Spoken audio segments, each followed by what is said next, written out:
রংপুরের একটা ঘটনা যে আমি এক ডক্টরের কাছে গিয়েছি, ডক্টর টেস্ট করার জন্য গাড়ি থামিয়েছি, দৌড় দিয়ে একটা ছেলে আসছে আর দূর থেকে আমাকে দেখেছিল, এসে গ্লাসে নক করছে।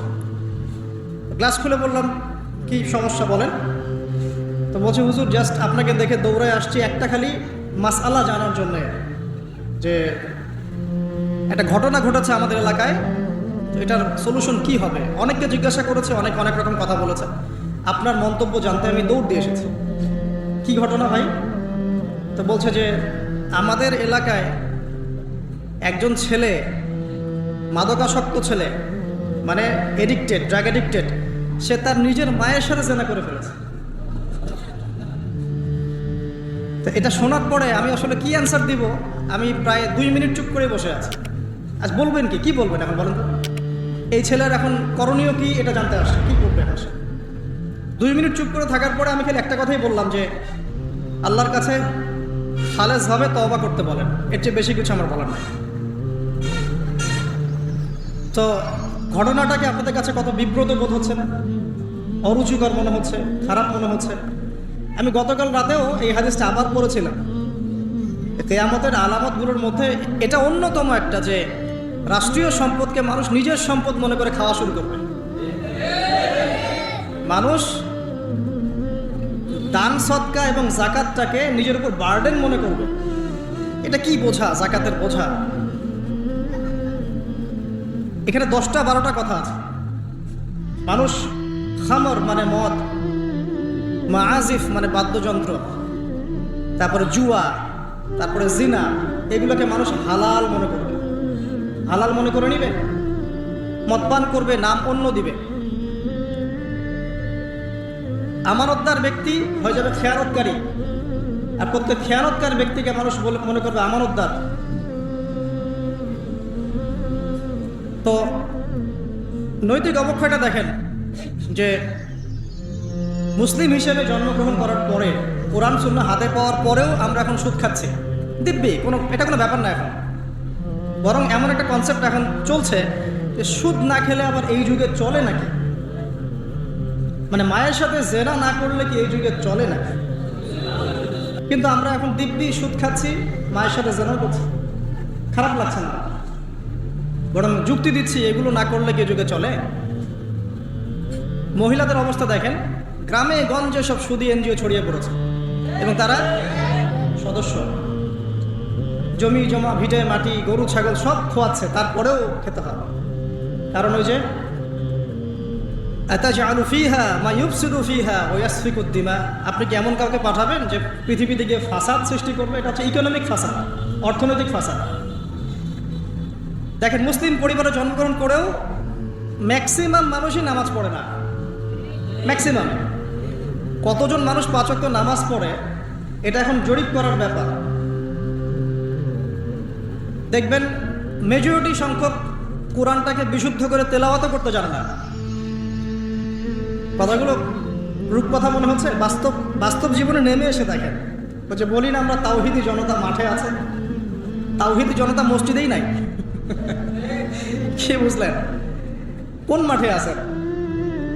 তারপরে মুসলিম পরিবারে জন্মগ্রহণ করে দেখবেন পর্দা যে একটা ফরজিয়াত, এই কনসেপ্টই নেই।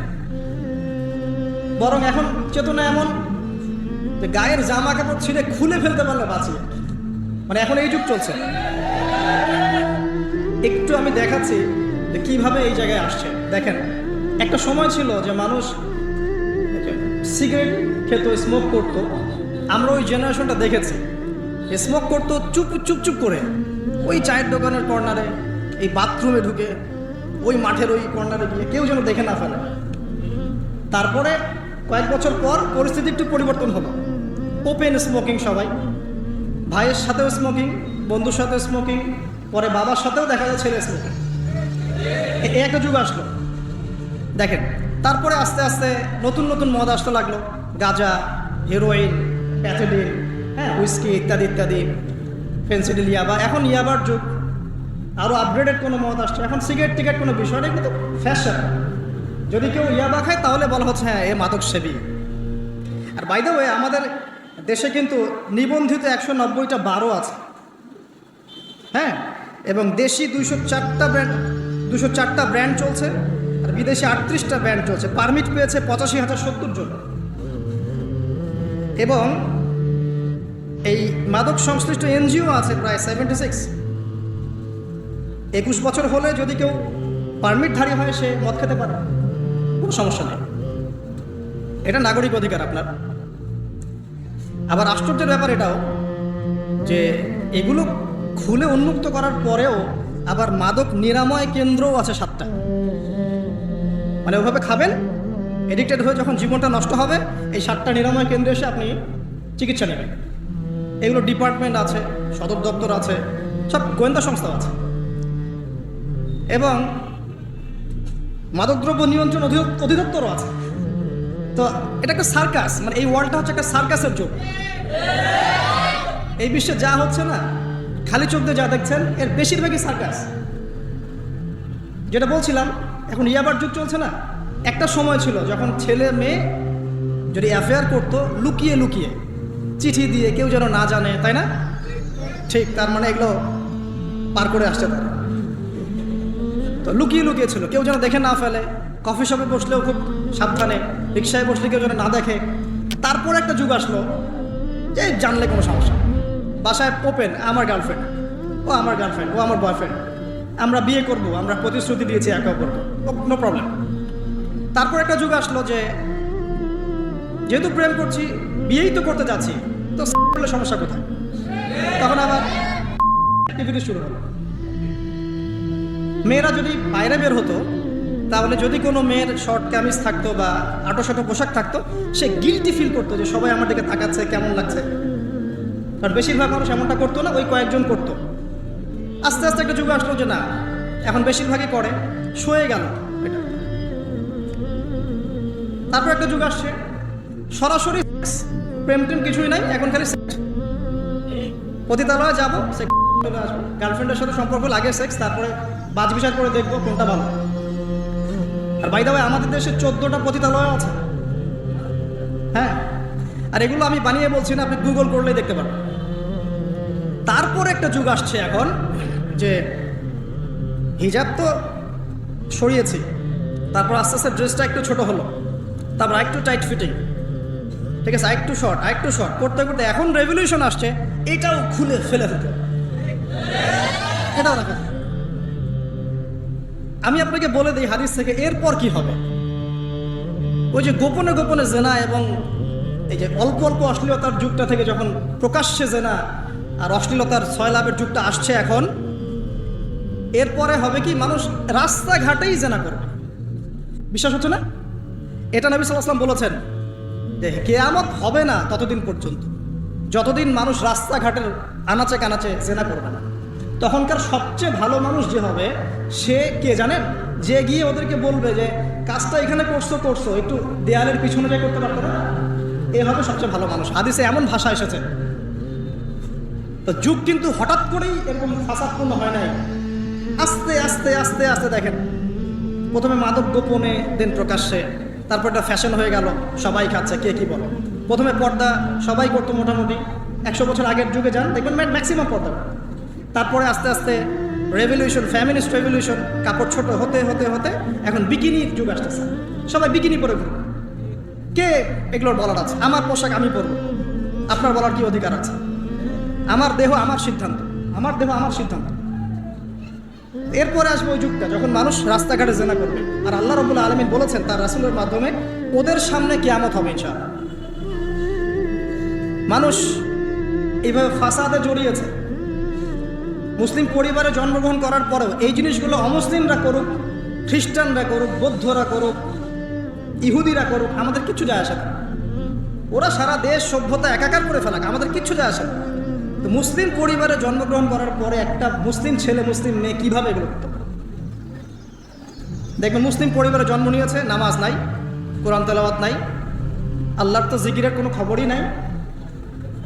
তারপরে দিব্যি সুদ খাচ্ছে, ঘুষ খাচ্ছে, এটা ফ্যাশন, দুর্নীতি, এটা কমন, সবাই করে, আমি একটু করলে সমস্যা কোথায়? সবার ভিতরে একটা মানে আত্মিক দুর্নীতি, মানে আমাদের আত্মাটাই দুর্নীতিগ্রস্ত হয়ে গেছে। যখন একটা মানুষের আত্মা দুর্নীতিগ্রস্ত হয়ে যাবে তখন তার কাজগুলোও হবে এরকম। একজন রাইটারের বই পড়ছিলাম, তিনি লিখেছেন যে এখন চলমান যে সময়টুকু চলছে এটা কিন্তু অনেক আগের বই, ওই সময়ের কথা তিনি বলছেন যে এখন যে চলমান সময় চলছে এই যুগে যদি আত্মাটাকে দেহের রূপ দেয়া যায় আর দেহটাকে আত্মার রূপ দেয়া যায় তাহলে দুর্গন্ধে কোনো মানুষ আমার কাছে আসবে না। আমি বুঝাতে পারিনি মনে হয়। আমাদের সুন্দর দেহটাকে যদি আত্মা বানিয়ে দেওয়া হয় আর আমাদের কুৎসিত আত্মাটাকে যদি দেহ বানিয়ে দেওয়া হয়, এত বিভৎস দেখাবে, সামনে কেউ যাবে না। তো যেটা বলছিলাম, ধর্ম মুসলিমদের মধ্যেই ফাসাদ চলছে, ইকোনমিক সেক্টরে ফাসাদ, রিবা, দুর্নীতি, সুদ, ঘুষ, কমন, এগুলো সবাই করছে। মুহাম্মদ সাল্লাল্লাহু আলাইহি ওয়াসাল্লামের উম্মত কিন্তু আমরা কিন্তু আল্লাহর সেই বান্দা যাদের পিতাকে আল্লাহ পাক ফেরেশতাদের সামনে সেজদা করিয়েছেন জ্ঞানের কারণে। সমাজের ক্ষেত্রে যান, দেখবেন সমাজের কাঠামোগুলো ভেঙে পড়ছে। প্রতিবেশী কে থাকে সেটাও মানুষ এখন জানে না, যে আমার পাশের পাশে আছেটা কে। একজন আরেকজনের উপকার করা, কাউকে ছাড় দেয়া দিন দিন কমে যাচ্ছে। দেখবেন কারো উপকার করা এটাকে মানুষ বিরক্তি মনে করছে এখন। রাস্তাঘাটে চলবেন, কেউ ছাড় দিতে রাজি না, যে আপনার আগে যেতে পারবে সে সব ভাবখানা, কেউ ছাড় দিতে রাজি না। রাস্তার নিচু থেকে উঁচু শ্রেণী পর্যন্ত কেউ অন্যের স্বার্থে নিজের স্বার্থ বিসর্জন দিব, ছাড় দিব, এটা চিন্তা করা যাচ্ছে না। সমাজের কাঠামো কিন্তু ভেঙে গেছে। রাস্তাঘাটে দেখবেন বেপরদামি, ফ্রি মিক্সিং, জেনা, অশ্লীল মুভিজ। সমাজের কাঠামো বলে কিছু নাই এখন, যা আছে একটা খোলস, ভিতর থেকে এটা পুরো পচে গেছে। পচলো কার কারণে? আমার কারণেই তো, আমার আপনার কারণেই পচেছে। কিভাবে হচ্ছে আমি সেদিকে যাচ্ছি। পলিটিক্সে যান, গ্লোবাল অ্যাফেয়ার্সে যান, ফাসাদ আর ফাসাদ। বিশ্ব নিয়ন্ত্রণের এখন একটাই কাজ, যুদ্ধ বাঁধিয়ে দেওয়া আর অস্ত্র বিক্রি করা। কার কার মাঝখানে যুদ্ধ বাঁধাবে আর কোথায় কোথায় অস্ত্র বিক্রি করবে, এটাই টেন্ডেন্সি, কিচ্ছু না। মানুষের জীবনে কোনো মূল্যই নেই এদের কাছে। একটা বোমে যে ইয়েমেনের হাজার হাজার শিশু মারা যাচ্ছে, কোনো ফিলিংসই নাই। বাচ্চাগুলো মরে গেল, কি হয়েছে? মনে পিঁপড়া ডলে দিলে যেমন মানুষের কোনো ফিলিংস থাকে না, মানুষের জীবনের মূল্য এমন হয়ে গেছে। নবী সাল্লাল্লাহু আলাইহি ওয়াসাল্লাম এটা বলেছিলেন, শেষ জামানে হারাজ বেড়ে যাবে। হারাজ মানে হত্যা। কাতেল যে হত্যাকারী সে জানবে না লিমা কাতালা, কি জন্য সে হত্যা করলো। মাকতুল সে জানবে না যে লিমা কুতিল, কি জন্য তাকে হত্যা করা হলো। আর নিয়ন্ত্রণ শক্তি যারা, সমস্ত বিশ্বটাকে ওদের দাসত্বের মধ্যে আনতে চায়। আর এই দাসত্বের পথে একমাত্র বাধা হচ্ছে মুসলিমরা, বাকিরা তো আর বাধা না। এই কারণে মুসলিম সমাজের মধ্যে এগুলো বেশি বেশি ছড়িয়ে দেওয়া হচ্ছে, পর্ন, জিনা, মাদক, এটা সেটা, যাতে করে মুসলিমদের আধ্যাত্মিক যে শক্তিটা এটা না থাকে। যখন আপনার কাছে আধ্যাত্মিক কোনো শক্তি থাকবে না তখন আপনি পরাজিত। তো সুদ ছড়িয়ে দিচ্ছে সারা ওয়ার্ল্ডে। সুদ কি আর বাংলাদেশ থেকে এসেছে? সুদ পশ্চিম থেকে আসছে। কি বাংলাদেশ থেকে আসছে? পশ্চিম থেকে আসছে। পৃথিবীর প্রথম যে মুভি এটা তৈরি করেছে ব্রিটেন, আমেরিকা। 7 মিনিটের ক্লিপস, ক্যালিফোর্নিয়া শ্যুট করা হয়েছে, এবং তারপর আস্তে আস্তে সারা ওয়ার্ল্ডে ছড়িয়ে দেওয়া হচ্ছে। সারা বিশ্বে এই বিজনেস হয় $97 বিলিয়ন প্রতি বছর, যার মধ্যে $12 বিলিয়ন প্রফিট করে আমেরিকা। খোলামেলা কথাগুলো, এটা ইন্ডাস্ট্রি একটা। এটা দিয়ে মুসলিম যুবকদের নৈতিক চরিত্রটাকে শেষ করে ফেলা হচ্ছে। আমাকে খুব ভালো মনে হচ্ছে, আপনাকে খুব ভালো মনে হচ্ছে, অমুক হুজুরকে খুব ভালো মনে হচ্ছে। চোখে এসব পড়ে নাই এমন একটা মানুষ খুঁজে পাওয়া যাবে না এই যুগে, এটা আমার বক্তব্য। ইল্লা মাশাআল্লাহ, ইল্লা মাশাআল্লাহ। যদি এমন কেউ থেকে থাকেন যে এইসব মানে কি বলবো, ইন্টারনেট সেকশনের সাথে কোনো সম্পর্কই নাই, তার ব্যাপারটা হয়তো ভিন্ন। বাকি সবার চোখে এগুলো পড়ছে এবং এটা কমন। এবং এগুলো কিন্তু দিন দিন গ্রামে বাড়ছে বেশি। কারণ কি, শহরের মানুষ এগুলো দেখতে একটু অভ্যস্ত, যে মেয়েরা এমনি হাঁটে, অমনি হাঁটে, এরকমই ড্রেস পরে। আর গ্রামে তো এইসব কম ছিল। যখন গ্রামে এই পর্ন চলে গেছে তখন গ্রামের যুবককে আর কে ঠেকায়। এখন সে প্রতিদিন দেখা যাচ্ছে গ্রামে গঞ্জে ধর্ষণ বাড়ছে। মেয়ে ওর কাছে একটা ভোগের বস্তু, পশুত্ব আর দমন করতে পারছে না, আক্রমণ।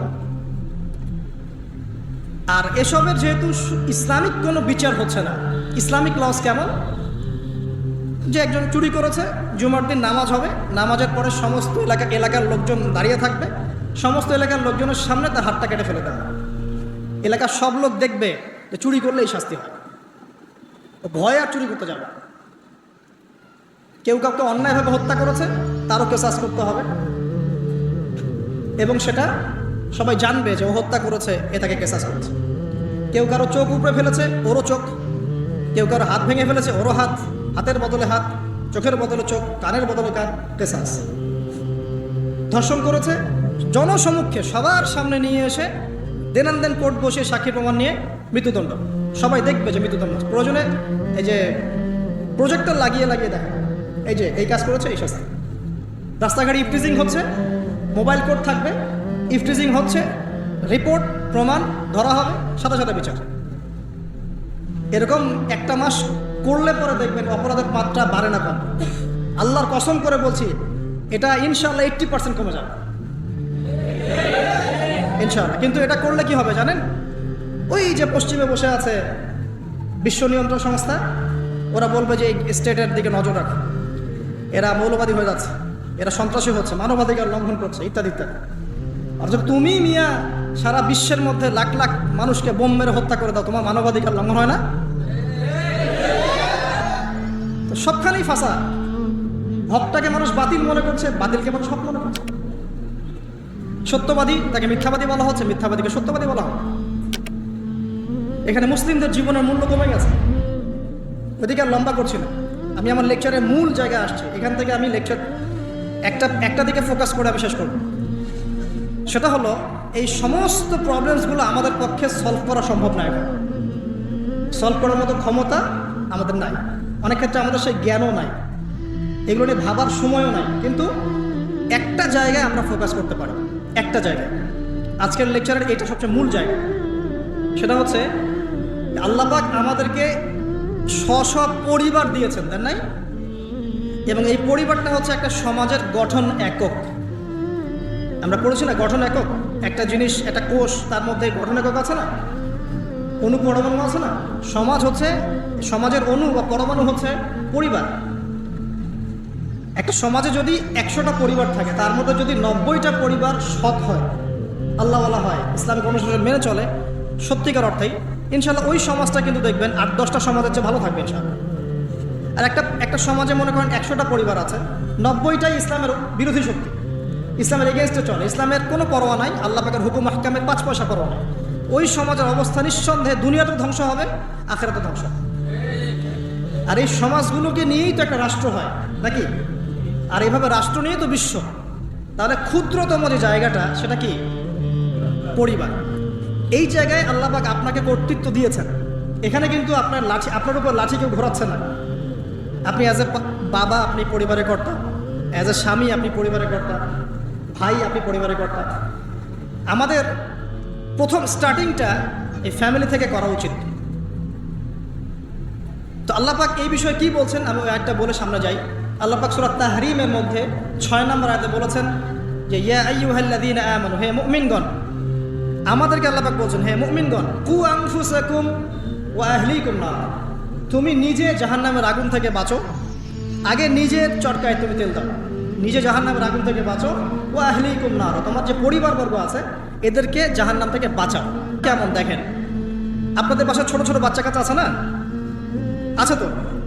একটা বাচ্চা যদি আগুন ধরতে যায়, ধরেন ও বোঝে না যে আগুন কেমন হবে, ছোট বাচ্চা, আল্লাহ না করুক, সে ধরেন একটা কয়েল ধরতে যাচ্ছে, কয়লা ধরতে যাচ্ছে, হ্যাঁ, আগুন হাত দিতে যাচ্ছে, তো আপনি কি করবেন? আপনি তাকে সেভ করার চেষ্টা করবেন। সে যদি বলে না আমাকে ছেড়ে দাও, আমি ধরবই, আপনি প্রয়োজনে একটা থাপ্পড় দিয়ে হলে সরাবেন, তাই না? এটা হচ্ছে বাঁচানো। আপনি আপনার শিশুটাকে এই যে হাতে আগুন নেওয়া থেকে বাঁচালেন। আল্লাহ পাক এটা বলছেন, নিজে বাঁচো, পরিবারবর্গকেও বাঁচাও। পরিবারবর্গ যদি শুনতে না চায়, না আমি জেনা করব, না আমি গান শুনবো, না আমি মদ খাবই, হ্যাঁ, না আমি এইটা করবো ওইটা করবো, যদি আপনি বুঝে থাকেন যে আপনার কথাটা হক, শাসন করে হলেও তো তাকে বারণ করতে হবে। এখানে আল্লাহ পাকের নসিহত হচ্ছে, তোমরা নিজেরা জাহান্নামের আগুন থেকে বাঁচো, পরিবারবর্গকে বাঁচাও।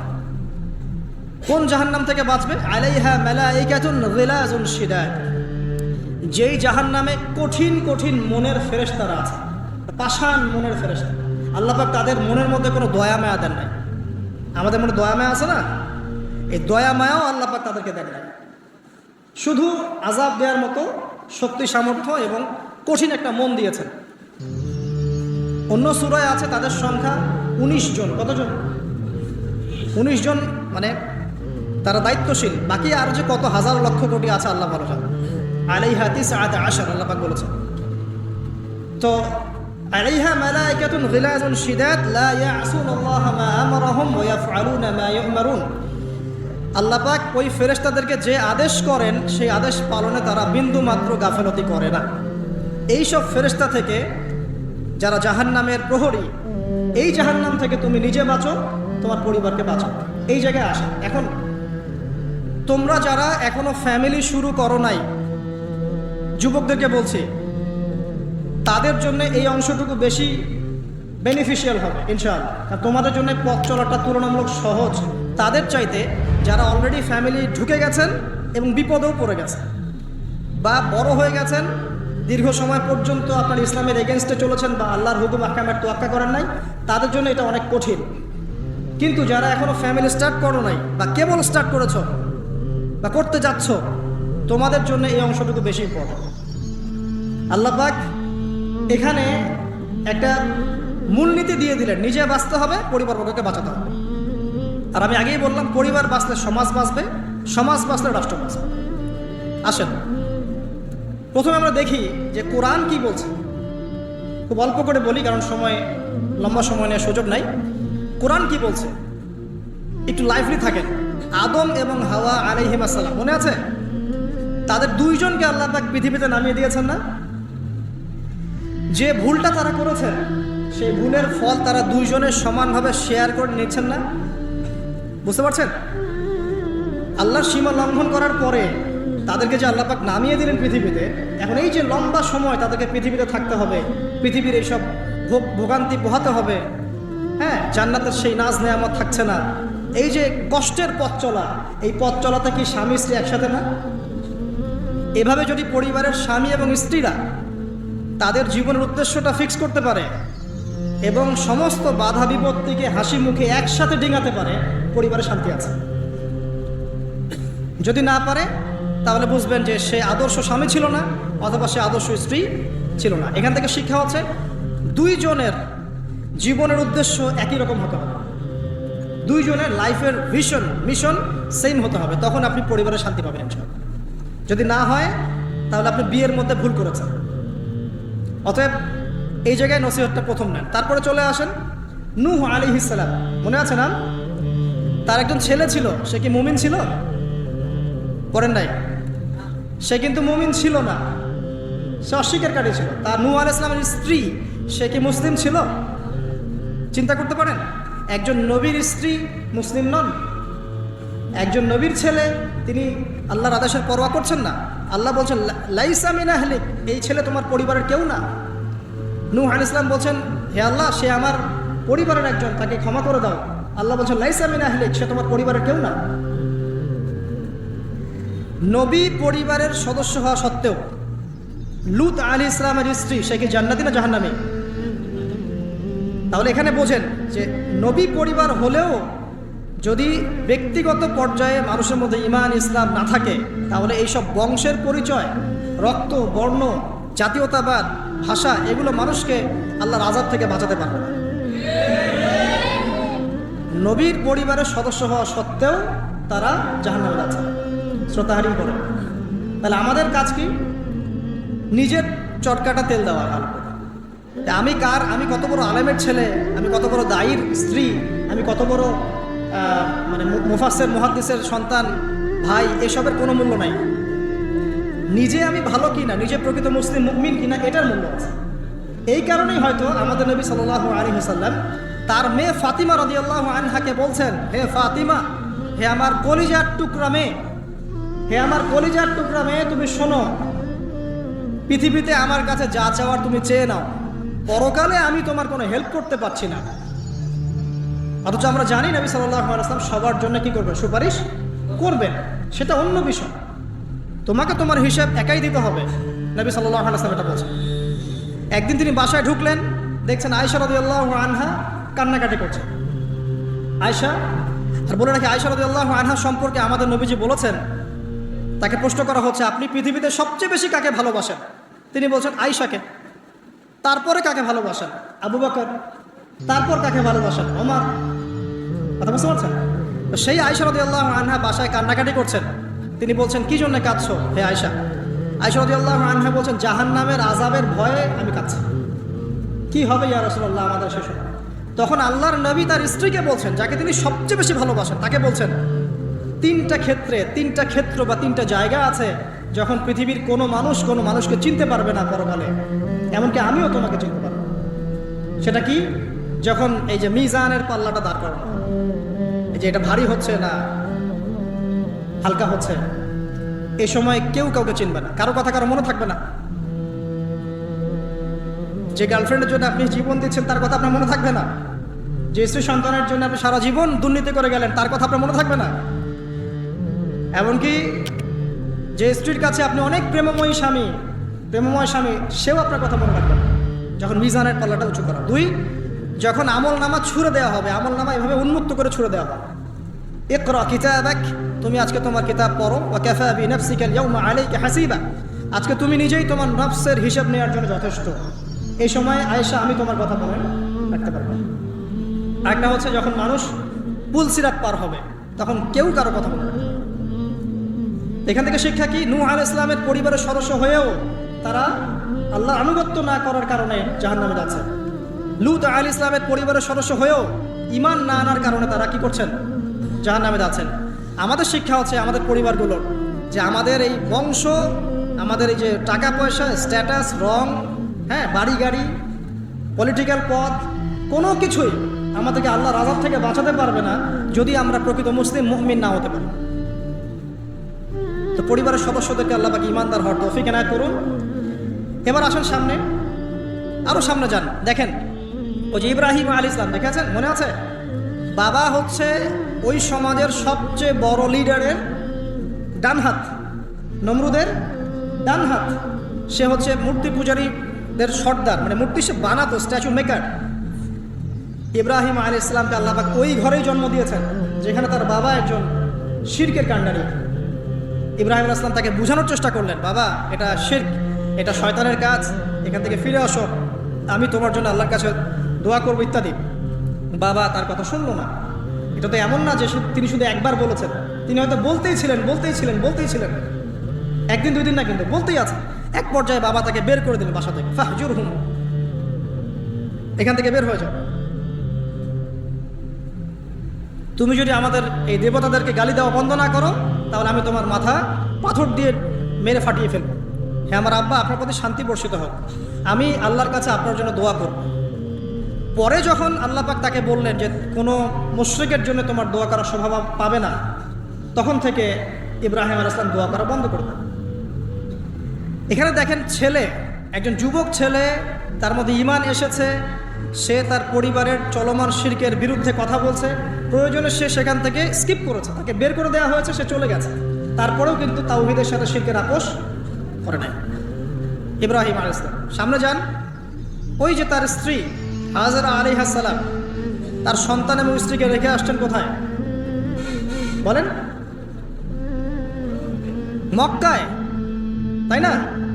মরুভূমিতে, খাবার নাই, পানিও নাই। এখন ইব্রাহিম আলাইহিস সালাম চলে যাওয়ার সময় তার স্ত্রী বলছেন যে আপনি কি আল্লাহর আদেশেই আমাকে ছেড়ে যাচ্ছেন?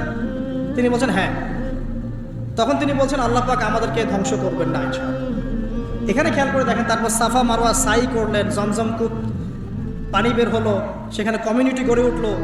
ইসমাইল আলাইহিস সালামের ঔরস থেকে পরবর্তীতে মুহাম্মদ সাল্লাল্লাহু আলাইহি ওয়াসাল্লামের জন্ম হয়েছে ওই ট্রাইবের মধ্যেই।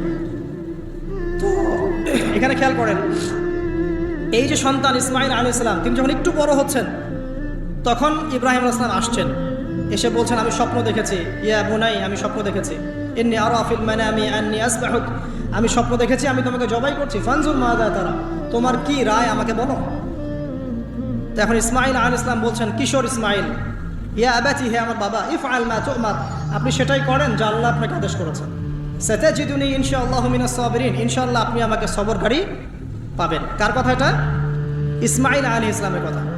এখন খেয়াল করে দেখেন, ইসমাইল আলাইহিস সালামকে কিন্তু তার বাবা 24 ঘন্টা কাছে রেখে মানুষ করেন নাই, কারণ তিনি থাকতেন ওই যে প্যালেস্টাইনে, সেখানে আরেকজন স্ত্রী আছেন সারা আলাইহিস সালাম, আসা যাওয়া করতেন।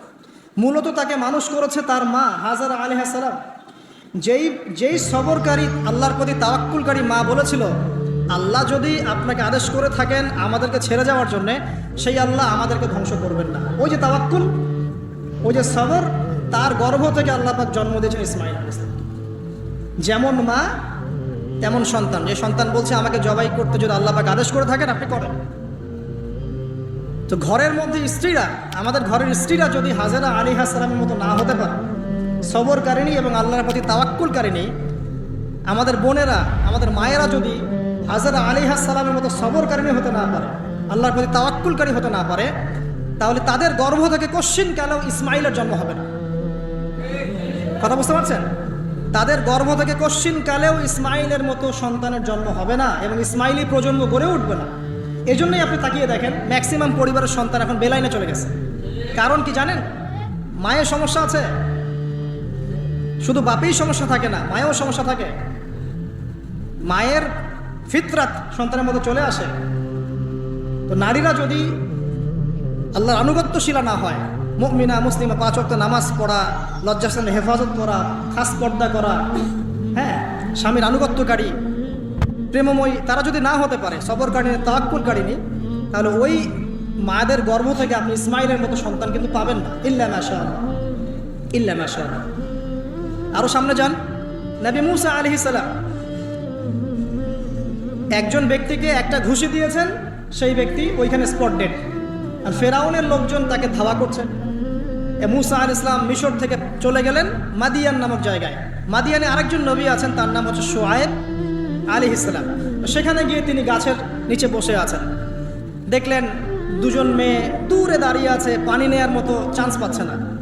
ওই কওমের লোকজনের শক্তি বেশি, তো তিনি একটু শক্তিশালী ছিলেন, মুসা আলাইহিস সালাম। তিনি গেলেন, গিয়ে শক্তি খাটিয়ে ওদেরকে পানির ব্যবস্থা করে দিলেন। দিয়ে আবার সেই গাছের এখানে এসে বসলেন, বসে আল্লাহর কাছে দোয়া করছেন, রব্বি, হে আমার রব, লিমা আনজালতা ইলাইয়া মিন খাইরিন ফাকির। এখানে কিন্তু তার কোনো গৃহ নাই, থাকার জায়গা নেই, খাওয়ার কিছু নাই, কোনো পরিচিত কেউ নাই, একদম নিঃস্ব শূন্য হাতে হাত উঁচু করে আল্লাহর কাছে বলছেন, রব্বি ইন্নী লিমা আনজালতা ইলাইয়া মিন খাইরিন ফাকির। হে আল্লাহ, আপনি আমার উপর যে অনুগ্রহটা বর্ষণ করবেন, আমি এর জন্য ভিখারি হয়ে বসে আছি। এবার আল্লাহ পাক ওই একটা মেয়েকে পাঠালেন। ওই মেয়েটা আসলো লাজুক ভঙ্গিতে, লজ্জাশীলতা, চোখ নিচু করে। এই যে এখনকার এই যে ব্লাউজ ছাড়া শাড়ি পরা জেনারেশন না, এরা চক্ষু নিচু করে আসলেন। এই হাঁটাটাকে আল্লাহ পাক প্রশংসা করেছেন। সে লজ্জাশীলতার সাথে হেঁটে আসলো, এসে মুসা আলাইহিস সালামের সামনে দাঁড়িয়ে চক্ষু নিচু করে বলল যে আমার বাবা আপনাকে ডাকছেন, আমার বাবা আপনাকে ডাকছেন। এই লজ্জাশীলতা মেয়েদের মধ্যে কোথায় পাবেন এখন? একটা হাদিস আছে, যখন তোমার মধ্যে লজ্জা থাকবে না, তোমার দ্বারা যে কোনো পাপ করা সম্ভব। হাদিস আছে, যে কোনো পাপ করা সম্ভব। বিকিনি পরেও কয়দিন পর ঘুরবে এরা, আমি বলে দিচ্ছি, দেখে নিয়েন ইনশাআল্লাহ। এবং এই আন্দোলন করতে করতে এক পর্যায়ে এমন একটা অবস্থা হবে, দেখবেন যে ওটা পরেও রাস্তায় ঘুরছে। মানে ওরা দেশটাকে ওই আমেরিকান এবং ব্রিটেনদের পশ্চিমা সংস্কৃতির রঙে সাজাতে চায়। আর এই নোংরা অসভ্যতার নাম দিয়েছে প্রগতিশীলতা। শয়তান অনেক বেশি প্রগতিশীল ছিল এবং এখন আছেও। ওই মেয়ের হেঁটে আসাটাকে আল্লাহ প্রশংসা করছেন। আসার পরে তিনি যখন বলছেন আমার বাবা আপনাকে ডাকছেন, তিনি গেলেন, তখন ওই শুআয়ব আলাইহিস সালাম বলছেন যে আমার এই দুই মেয়ের মধ্যে একজনকে আমি তোমার সাথে বিয়ে দিতে চাই। মুসা আলাইহিস সালাম সেখানে বিয়ে করলেন। শর্ত হচ্ছে 8 থেকে 10 বছর তাকে তার ফার্মে চাকরি করতে হবে, কৃষিকাজ, মানে গবাদি পশুর এখানে 8 থেকে 10 বছর তাকে সার্ভিস দিতে হবে, এটাই মোহর। তো এটা আমি এখন বুঝি যে মুসা আলাইহিস সালামকে আল্লাহ পাক এই যে রাখালির কাজ করিয়েছেন কেন জানেন? কারণ এই কাজগুলো মানুষের ধৈর্য বাড়ায়। মুসা আলাইহিস সালামকে পরে আল্লাহ পাক বড় একটা দায়িত্ব দিবেন, এই কারণে তাকে ট্রেনিং দিচ্ছেন এখানে। তাকে আরো বড় একটা জাতিকে সামলাতে হবে যারা আরো অনেক বেশি উদ্ধত, অনেক বেশি গবাদি পশুর মতো। তারা কারা? ওই যে বনু ইসরাইল। চোখের সামনে দেখলো আল্লাহ পাক ফেরাউনকে ডুবিয়ে দিলেন, তারপরে 40 দিনের মধ্যে আবার শিরিক করা শুরু করে দিলেন। আমাদের নবী মুহাম্মদ সাল্লাল্লাহু আলাইহি ওয়াসাল্লামকে একজন কষ্ট দিয়েছিল। তো কষ্টটা এত ডাইরেক্ট দিয়েছে, এসে বলেছে আপনি ইনসাফ করেন হে মুহাম্মদ সাল্লাল্লাহু আলাইহি ওয়াসাল্লাম, আপনি ইনসাফ করেন, আপনি ইনসাফ করছেন না।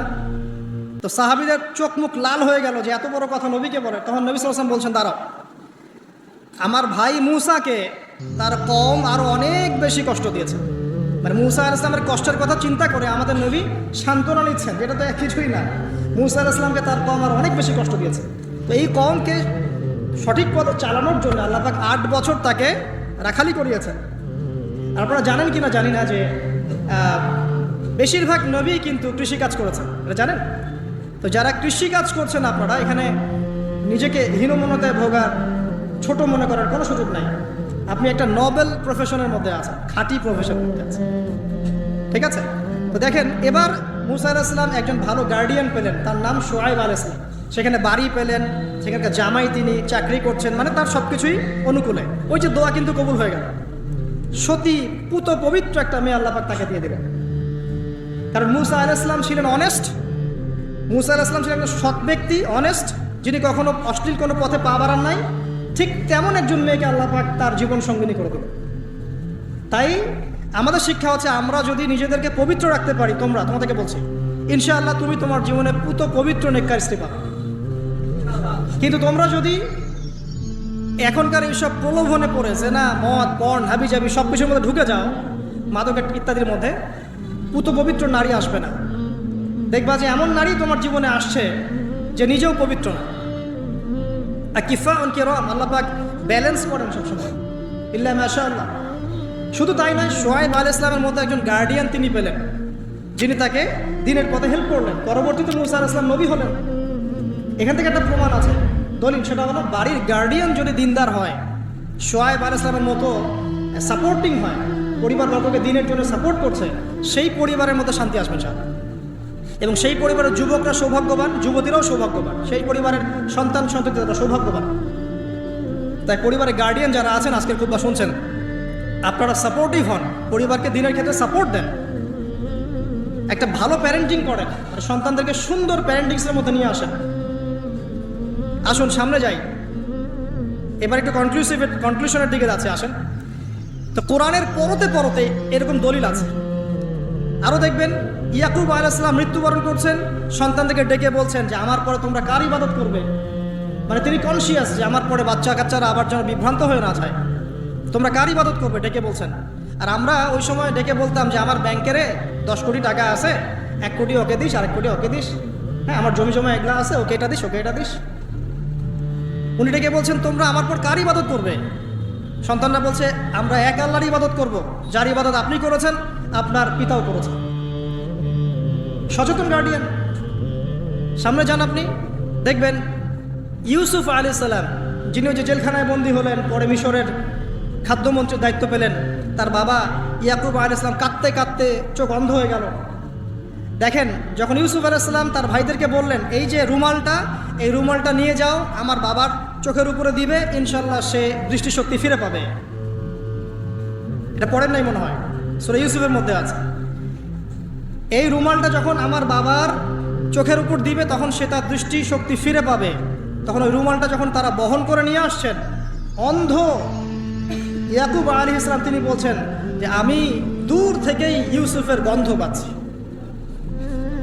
সূরা ইউসুফ আর জুলাইখার প্রেম কাহিনী নয়। সূরা ইউসুফ হচ্ছে তার পিতা ইয়াকুব আলাইহিস সালাম এবং এই যে তার ছেলে ইউসুফ আলাইহিস সালাম, তাদের মধ্যে ভালোবাসার কাহিনী। এটা ভালো করে পড়েন, ভালো করে বুঝবেন। এখানে পিতার সন্তানের ভালোবাসাকে বোঝানো হয়েছে। এত ভালোবাসেন তিনি সন্তানকে। এখান থেকে শিক্ষা কি? শিক্ষা হচ্ছে পিতাদেরকে, সন্তানদেরকে ভালোবাসতে হবে, আদর করতে হবে, কাছে থেকে বোঝাতে হবে। সবসময় শাসনের লাঠি ঘোরানো যাবে না। সন্তান যদি হোঁচট খায়, তার হাতটা ধরতে হবে, ধরে বলবে বাবা কি হয়েছে, আমি তো তোমার সাথে আছি। মা কি হয়েছে, হতাশ কেন হচ্ছে, আমি তোমার সাথে আছি। একটা রেজাল্ট খারাপ হচ্ছে তো কি হয়েছে, আমি তোমার সাথে আছি। বাবা নামাজ পড়ো, বাবা কোরআন তেলাওয়াত করো, আল্লাহকে ডাকো, আল্লাহ তোমার সাথে আছে। ওকে কনফিডেন্স দিতে হবে।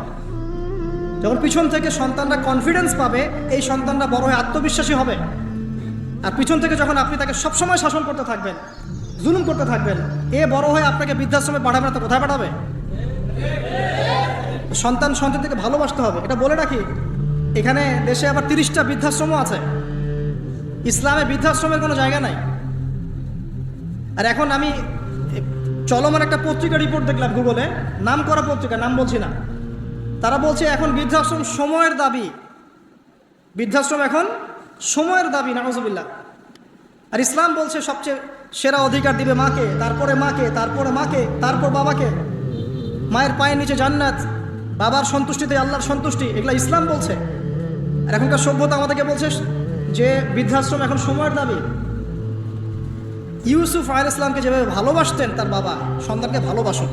আমাদের নবী মুহাম্মদ সাল্লাল্লাহু আলাইহি ওয়াসাল্লাম মানুষকে যত ভালোবাসতেন, এর কারণ কি জানেন? ছোটবেলা থেকেই তাকে খুব ভালোবাসা দিয়ে মানুষ করা হয়েছে। তার মা তাকে ভালোবাসতেন, তার দুধ মা তাকে ভালোবাসতেন, তার দাদা আব্দুল মুত্তালিব তাকে সাথে করে নিয়ে ঘুরতেন, কাবার সামনে বসাতেন, বসিয়ে বলতেন তার নাম হচ্ছে মুহাম্মদ, প্রশংসিত। এই নামটা তখন আরবে কেউ রাখতো না। আমার এই নাতি, আমার এই ছেলের ছেলে ইনশাআল্লাহ এ বড় হয়ে নেতা হবে, এই কথা বলতেন, তাকে আত্মবিশ্বাস দিতেন। এমনকি তার দাদার ইন্তেকালের পর তার চাচা আবু তালেব মুসলিম না হয়েও সুদীর্ঘ সময় পর্যন্ত ভাতিজাকে সাপোর্ট দিয়েছেন। এই সাপোর্ট দেয়, কনফিডেন্স, এগুলো খুব ইম্পর্টেন্ট। এগুলোর ঘাটতি যখন হবে তখন এই যুব সমাজ পরিবারের সদস্যরা ফেড আপ হয়ে যাবে, মানসিক কষ্টে ভুগবে, মাদকের কাছে যাবে, অন্য একটা মেয়ের কাছে যাবে, আপনার মিউজিক্যাল ইনস্ট্রুমেন্টের কাছে যাবে। ঠিক আছে, আমরা শেষ করছি। তো এখান থেকে একটা শিক্ষা হচ্ছে যে আমাদের পরিবারের সদস্যদেরকে ভালোবাসা এবং তাদের প্রতি কনফিডেন্স দেয়া, তাদেরকে আল্লাহর পথে চলতে সাহায্য করা। ইনশাআল্লাহ দেখবেন যে তারা আপনাকে সম্মান করবে, আপনাকে একজন বন্ধু মনে করবে, যে না আমার পাশে কেউ আছে, আমি একা নই, এমনটা ফিল করবো। এটা খুব ইম্পর্টেন্ট। শেষ করার আগে এই যে কোরআনিক কিছু আমি জাস্ট এক্সাম্পল দিলাম, বিচ্ছিন্ন এক্সাম্পল যে কোরআনে এইভাবে আসে। এছাড়া লোকমান আলাইহিস সালামের ঘটনায় আপনি পাবেন, সূরা লোকমানের মধ্যে সন্তানকে ডেকে কত নসিহত করছে, বাবা শিরিক করো না, সৎ কাজে আদেশ করো, অসৎ কাজে নিষেধ করো, পিতামাতার খেদমত করো। আর আমরা বাচ্চাদেরকে কি শেখাই? জমি জমা, বাড়ি গাড়ি, দাঁড়াতে হবে, চাকরি করতে হবে, এটা সেটা। আগে সন্তানকে শেখাচ্ছে বাবা আল্লাহকে চিনো, আল্লাহ বলে একজন আছে, তিনি, তাকে চিনো আগে, তার সাথে কাউকে শরিক করো না। শিরকের শিক্ষা কোথায় এখন পরিবারের মধ্যে? তো কোরআনে এরকম অসংখ্য দলিল আছে। শেষ করার আগে আমি যেটা বলতে চাই যে আমাদেরকে কিছু কিছু বিষয় যদি আমরা এখনো যদি মেনে চলি, এই ভঙ্গুর সমাজ ব্যবস্থায়ও আদর্শ পরিবার ধরে রাখা ইনশাআল্লাহ সম্ভব। আমি সব কথা আজকে বলতে পারলাম না, ইনশাআল্লাহ আরেকদিন কথা হবে অন্য কোনো লেকচারে। যে প্রথমেই পরিবারের যে সদস্যরা আছেন তাদেরকে ইলম বা জ্ঞানের চর্চা করতে হবে। 2, পরিবারের তাওহীদ প্রতিষ্ঠা করতে হবে, নবী সাল্লাল্লাহু আলাইহি ওয়াসাল্লামের সুন্নত প্রতিষ্ঠা করতে হবে। এই দায়িত্বটা পরিবারের কর্তাদের, স্বামী না থাকলে স্ত্রী, মা, ভাই, পিতা, তাদের সবার দায়িত্ব এটা। পরিবারে তাওহীদ প্রতিষ্ঠা করা, সুন্নত প্রতিষ্ঠা করা। পরিবারে নামাজ থাকতে হবে, নামাজ, 5 ওয়াক্ত নামাজ নাই পরিবার আদর্শ হবে না। পরিবারের সদস্যদেরকে দান সৎকার দিকে উৎসাহিত করতে হবে। যত দান করবে সম্পদ বাড়বে, যত দান করবে সম্পদ বাড়বে। দান কমিয়ে দিলে সম্পদ কমে আসবে। পরিবারের সদস্যদেরকে নৈতিকতা শিক্ষা দিতে হবে, মূল্যবোধ শেখাতে হবে, কালচার হিসেবে গড়ে তুলতে হবে। যারা সামাজিক, তারা সবার পাশে দাঁড়াতে চায়, সমাজ কল্যাণমূলক কাজগুলোতে উৎসাহিত করতে হবে। পরিবারের সদস্যদেরকে বুস্ট আপ করতে হবে, পিছন থেকে তাদেরকে আত্মবিশ্বাস দিতে হবে যে আমরা আছি তোমার সাথে, তুমি তোমার প্রতিভা অনুযায়ী সামনে যাও। যার যেখানে প্রতিভা সেখানে তাকে আত্মবিশ্বাস দিতে হবে। হ্যাঁ, তুমি লিখতে পারো, ভালো লিখো বাবা, তোমাকে টাকা পয়সার ফিকির করতে হবে না, তোমাকে জব ক্যারিয়ারের চিন্তা করতে হবে না, তোমাকে আল্লাহ পাক লিখার ক্ষমতা দিয়েছেন, লিখো, আল্লাহ ওখানেই রিজিক দেবেন ইনশাআল্লাহ। তুমি বলো, তোমাকে বলার ক্ষমতা আল্লাহ পাক দিয়েছেন, তুমি ভালো করে বলো। তুমি বিজ্ঞান ভালো পড়ো, বিজ্ঞান নিয়ে গবেষণা করো। তুমি ভালো খেলো, ভালো করে খেলো। মানে আপনাকে ওর প্রতিভা অনুযায়ী আপনাকে বুস্ট আপ করতে হবে, ইসলামিক রুলস মেনেই। 5 বাসায় পর্দার বিধান চালু করতে হবে যাদের মধ্যে নাই, এটাকে শক্ত করে ধরতে হবে।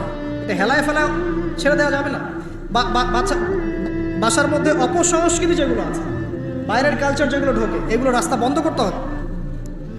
ইন্টারনেট সেকশনগুলোকে লিমিটেড করতে হবে। এবং যা দেখবেন সবাই একসাথে দেখবেন, ড্রয়িং রুমে বসে। স্মার্টফোন এতে অ্যাভেলেবেল করে দিবেন না। এমনও কান্ট্রি আছে 18 বছর না হলে কেউ ফোন ইউজ করতে পারে না, আর আমাদের জন্মের পর থেকেই ফোন। বাচ্চার ওই ফোনটা দেওয়া মানে তার মস্তিষ্ক ড্যামারেজ শেষ। দেখেন আপনি ফোনের কারণে যে কত পাপ করতেছে, আল্লাহ। এবং ফোনকে আমরা এখন আর কন্ট্রোল করছি না, ফোনই আমাদেরকে কন্ট্রোল করছে। এইগুলো বন্ধ করতে হবে। বাসার সদস্যদের খাওয়া দাওয়ার দিকে ফোকাস করতে হবে, তারা কি খাচ্ছে, কেমন খাবার খাচ্ছে, ফ্রেশ ফুডের ব্যবস্থা করতে হবে, কালচার্ড কথা বলতে হবে, সুন্দর করে কথা বলতে হবে তাদের সাথে। ঝগড়াঝাটি এগুলো দেখে যখন তারা অভ্যস্ত হয়ে যাবে তখন তো নৈতিকতার অবক্ষয় ঘটবেই। আরও কিছু বিষয় আছে, যেমন পরিবারে হৃদ্যতা ভালোবাসা পিতামাতার মধ্যে আছে কিনা, স্বামী স্ত্রীর মধ্যে আছে কিনা, এই বিষয়টা যেন ছোটদেরকে ইফেক্ট না করে খেয়াল রাখতে হবে। এভাবে যখন ইফেক্টিভ প্যারেন্টিং আসবে, পরিবার রিজিক হালাল, সলাত আছে, কোরআন আছে, জিকির আছে, তারা সমাজকরণমূলক কাজ করছে, ইসলামিক কমিউনিটির মধ্যে আছে, হ্যাঁ সবার সাথে একটা হৃদ্যতাপূর্ণ সম্পর্ক আছে, তখন দেখবেন এই পরিবারের সন্তানরা ইনশাল্লাহ পরবর্তীতে গিয়ে ভালো কিছু করবে ইনশাল্লাহ। এই পরিবারের মেয়েরা ইনশাল্লাহ শালীন হবে এবং তারা যখন অন্য কোনো ঘরে যাবে ওই পরিবারও ঠিক থাকবে। তো দিনের জ্ঞান, আমল, হালাল রিজিক, সুন্দর প্যারেন্টিংস, এগুলোর মধ্য দিয়ে আমরা আদর্শ পরিবার গড়তে পারবো ইনশাআল্লাহ আযজা ওয়া জাল্লা। আল্লাহ পাক আমাদের সবাইকে তৌফিক এনায়েত করুন। আমি লেকচারটা এখানে শেষ করছি। তো শেষ করার আগে আমি জাস্ট একটা বই সাজেস্ট করবো আপনাদেরকে। আমার হাতে একটা বই আছে, ইনশাআল্লাহ পরবর্তীতে কোনো এক জুমায় বা কোনো একটা সেমিনারে ইনশাআল্লাহ শুধুমাত্র এই বইটার উপরে আমি আলাদা একটা স্বতন্ত্র লেকচার বা সেমিনারের আয়োজন করবো ইনশাআল্লাহ। বইটার নাম হচ্ছে প্যারেন্টিং, জাস্ট সন্তান প্রতিপালন। জাস্ট দেখাচ্ছি বইটা, জাস্ট সন্তান প্রতিপালন, প্যারেন্টিং। এটা টোটালি ইসলামিক বই, আমি এমন করে বলছি না যে এটা ইসলামিক মূলনীতি এখানে এক পেশেভাবে উপস্থাপন করা হয়েছে, এমন নয় বিষয়টা। কারণ সমস্ত পরিবেশ পরিস্থিতি সাথে মিলিয়ে এ যুগে কীভাবে আপনি একজন সফল পিতা হবেন, সফল মা হবেন, সন্তানকে কীভাবে প্রতিপালন করবেন, এই বিষয়গুলো এখানে সুন্দর করে দেওয়া আছে। তো বইটা আপনারা কিনতে পারেন, আল্লাহ পাক আপনাদেরকে তৌফিক দান করেন। এগুলো আমি আমার নিজে থেকেই বলছি, এটা বলতে আমাকে উৎসাহিত করে, আমি নিজে থেকেই বলছি বইটা আমি পড়েছি, ভালো লেগেছে। তা আমরা দোয়া করি আল্লাহ পাক আমাদের সবাইকে আদর্শ ইসলামিক পরিবার গড়ে দিন, আমিন। এবং যারা এখনো পরিবারে যায় নাই তাদেরকে আল্লাহ পাক সুন্দর, দিনদার, পবিত্র, নেককার স্ত্রী আল্লাহ পাক দান করুন। আমরা দোয়া করি যারা পরিবার গঠন করে ফেলেছেন এখন, তাদের মধ্যে যে ভুল ত্রুটিগুলো হচ্ছে এগুলোকে সংশোধন করার তৌফিক আল্লাহ পাক দান করুন। পরিবারের মধ্যে দ্বীনি জ্ঞানের চর্চা আল্লাহ পাক বাড়িয়ে দিন। পরিবারের মধ্যে তালিমের ব্যবস্থা করুন, পরিবারে হৃদ্যতা ভালোবাসার ব্যবস্থা করুন, বন্ধন শক্তিশালী করুন। আরও বলবো যে পরিবারের মধ্যে হালাল রিজিক আল্লাহ পাক ঢুকিয়ে দিন, হারাম থেকে বাঁচান। পরিবারে কোরআনের একটা চর্চা যেন প্রবাহমান থাকে, আল্লাহ পাক সেই তৌফিক সবাইকে দান করুন। আল্লাহ পাক আমাদের আপোষে যে ইখতিলাফগুলো, ভুল বোঝাবুঝিগুলো, এগুলো থেকে আল্লাহ রাব্বুল আলামিন আমাদের এই পরিবারগুলোকে হেফাজত করুন। যখন পরিবার সুন্দর হবে ইনশাআল্লাহ তাআলা সমাজটা ভালো হবে। সমাজ যদি ভালো হয় ইনশাআল্লাহ তখন সত্যিকারের একটা সোনার বাংলা আমরা পাবো ইনশাআল্লাহ। আল্লাহ পাক আমাদের সবাইকে চলমান যাবতীয় ফিতনা থেকে হেফাজত করে কোরআন এবং সুন্নাহর অনুসারী বানিয়ে দিন, আল্লাহুম্মা আমিন। আজকে সময় সংক্ষিপ্ততার কারণে আমি লম্বা করতে পারছি না, আমি এখানেই আলোচনা শেষ করছি। আকুলু কাউলি হাযা আস্তাগফিরুল্লাহ লি ওয়া লাকুম ওয়া লিসাইরিল মুসলিমিন। বারাকাল্লাহু লানা ওয়া লাকুম বিল আয়াতিল হাকীম। ইন্নাহু তাআলা জাওয়াদুন কারীম বাররউফুর রহিম। সেই নামাজে পা ফুরিয়ে ফেলছেন, সকালবেলা কাবা ঘরের সামনে গিয়ে নামাজ পড়ছেন, আবু জাহেল আবু লাহাবেরা গিয়ে চাদর দিয়ে উটের নাড়ি ভুড়ি দিয়ে তাকে পেঁচিয়ে ধরেছে, গলা দিয়ে ওনার শ্বাস বের হয়ে যায় অবস্থা। ফাতিমা রাদিয়াল্লাহু আনহা এসে এটা সরালেন। ধৈর্য। তিনি রাস্তা দিয়ে হেঁটে যাচ্ছেন, একজন কাফের তাকে থুতু দেওয়ার চেষ্টা করছে, বন্ধ করেন নাকি? ধৈর্য। তায়েফে গিয়েছেন, তায়েফের তিনজন ভাই ছিল, আব্দে ইয়ালাইল একজনের নাম, আব্দে মাসউদ, আরেক নাম হচ্ছে হাবিব বিন আমর। তিনজন, এই তিনটা বড় বড় গোত্রের লিডার, মানে আমাদের ধরেন বড় বড় তিনটা দলের মানে যারা চেয়ারম্যান, এরকম আর নেই। ওরা ইসলাম গ্রহণ করলে বাকিরা করবে, এরকম একটা ভাব। তায়েফের এই তিন গোত্রের এই সর্দাররা তো ইসলাম কবুল করলোই না, ছোট ছোট ছেলেদেরকে লেলিয়ে দিল, ওই যে পাগল লোকটাকে ঢিল মেরে আসে যাও। শুধু একটা দুটা ঢিল না, বৃষ্টির মতো পাথর পড়তে থাকে, বৃষ্টির মতো পাথর। সাথে ছিলেন যায়েদ বিন হারেসা রাদিয়াল্লাহু আনহু, নবী সাল্লাল্লাহু আলাইহি ওয়াসাল্লাম পালক পুত্র বলা হতো। যায়েদ বিন হারেসা রাদিয়াল্লাহু আনহু, বলে রাখি, এটা কুইজ রাখতে পারেন, কোরআনে একমাত্র সাহাবী যার নাম এসেছে তার নাম যায়েদ বিন হারেসা। সুবহানাল্লাহ। কোরআনে মাত্র একজন সাহাবীর নাম আছে, 25 জন নবীর নাম আছে, একজন সাহাবীর নাম আছে, তার নাম যায়েদ ইবনে হারেসা। কোন সূরায় আছে এটা বলে দিব না, খুঁজে বের করুন। তিনি নবী সাল্লাল্লাহু আলাইহি ওয়াসাল্লামের সামনে এরকম করে দাঁড়িয়ে আছেন যে পাথরগুলো লাগে আমার গায়ে লাগুক। তারপরে নবী সাল্লাল্লাহু আলাইহি ওয়াসাল্লামের মাথা মোবারক, তারপরে যে থুতনি, হাঁটু, এগুলোতে পাথর লেগেছে। এবং জুতা, যে জুতাটা তিনি পরেছিলেন, এটা রক্ত দিয়ে জমে গেছে, রক্ত দিয়ে প্রায় জমে গেছে। তবুও তিনি বদদুয়া করেন নাই। তায়েফ থেকে আসার পথে খেজুর বাগান, আঙ্গুর বাগানে বসেছিলেন। আঙ্গুর বাগানে বসা অবস্থায় মালাকুল জিবাল এসেছে, পাহাড় পর্বত নিয়ন্ত্রণকারী ফেরেশতা, সাথে জিবরাইল আলাইহিস সালাম। তারা এসে বলছেন, ইয়া রাসূলুল্লাহ, আপনার সাথে যে আচরণ করা হয়েছে আমরা দেখেছি, আল্লাহ দেখেছেন। আপনি যদি দোয়া করেন, আপনি যদি চান, আমরা দুই পাহাড়ের মাঝখানে এদেরকে ফেলে পিষে দেব। নবী সাল্লাল্লাহু আলাইহি ওয়াসাল্লাম বলছেন, শুনেন কি বলছেন। তিনি বলছেন, বাল আরজু, বরং আমি এটা চাই, আইয়ুখরিজাল্লাহু মিন আসলাবিহিম কওমুন, আল্লাহ পাক তাদের ঔরস থেকে এমন একটা সম্প্রদায় যেন বের করেন, আল্লাযীনা ইয়াবুদুনাল্লাহ ওয়া লা ইউশরিকুনা বিহি শাইআ, যারা আল্লাহর ইবাদত করবে তার সাথে কাউকে শরীক করবে। এটা আমাদের নবীর চরিত্র, তার ক্যারেক্টার, তার স্বভাব। আমি কিন্তু বলে দিয়েছি, তিনি যে নবী এরকম সবর করেছেন, সেই নবী কাব বিন আশরাফকে হত্যার জন্য লোক পাঠিয়েছেন। সেই নবী বদরে অস্ত্র ধরেছেন, উহুদে অস্ত্র ধরেছেন। বুঝতে হবে কখন কি, কারণ এটা তিনি উম্মার জন্য করছেন, উম্মার স্বার্থে, দিনের স্বার্থে। ব্যক্তিগত আক্রোশের কোনো প্রতিশোধ তিনি নেন নাই। একজন সাহাবীর নাম বলি, আবু হুরায়রা রাদিয়াল্লাহু আনহু, শুনেছেন? আবু হুরায়রা রাদিয়াল্লাহু আনহু কোন গোত্রের আপনারা জানেন? এই তায়েফের সেই যে গোত্রটা ছিল, তার পরবর্তী জেনারেশন হচ্ছে আবু হুরায়রা রাদিয়াল্লাহু। সেদিন যদি বদদুয়া করা হতো, হয়তো আজকে আপনি আবু হুরায়রা রাদিয়াল্লাহু আনহুকে পেতেন না। সুবহানাল্লাহ। সবর, সবর কি? নিজের চাচারা সারাদিন গালিগালাজ করে, খুব কষ্ট না? যে স্ত্রী, সন্তান, আশপাশের মানুষ যদি বিপথে চলে যায়, আপনাকে সাপোর্ট না করে, কষ্ট না এটা? এর চেয়ে বড় কষ্ট আর কি হতে পারে? চাচারা সারাদিন গালিগালাজ করে, মানুষ তাকে সারাদিন গালি দেয়। কেউ বলে মাজনুন, পাগল, এই যে পাগল যাচ্ছে। আপনি মনে করেন রাস্তায় যাচ্ছেন, কেউ 4-5 টাকা লোকজন বলছে এই যে পাগল যায়, কেমন লাগবে আপনার শুনতে? যাচ্ছেন আপনি, কেউ বলছে এই যে মাজনুন, এই যে সাহের, জাদুকর যাচ্ছে, এই যে কাযযাব, মহামিথ্যাবাদী যাচ্ছে, এই ফারিকুল জামাত বিভক্তকারী যাচ্ছে। এরকম প্রায় 15-16টা গালি তাকে খেতে হচ্ছে। সবর করেছেন, ধৈর্য ধরেছেন, সবর। সাহাবীদেরকে অত্যাচার করা হচ্ছে তার সামনেই। অনেক সময় নিজে সবর করা যায়, কিন্তু অন্যের কষ্ট দেখা যায় না। সাহাবীদেরকে তার সামনে মারা হচ্ছে, কাউকে ঝুলিয়ে, কাউকে ওই বালুর মধ্যে শুইয়ে, কাউকে পাথর চাপা দিয়ে, কত কি।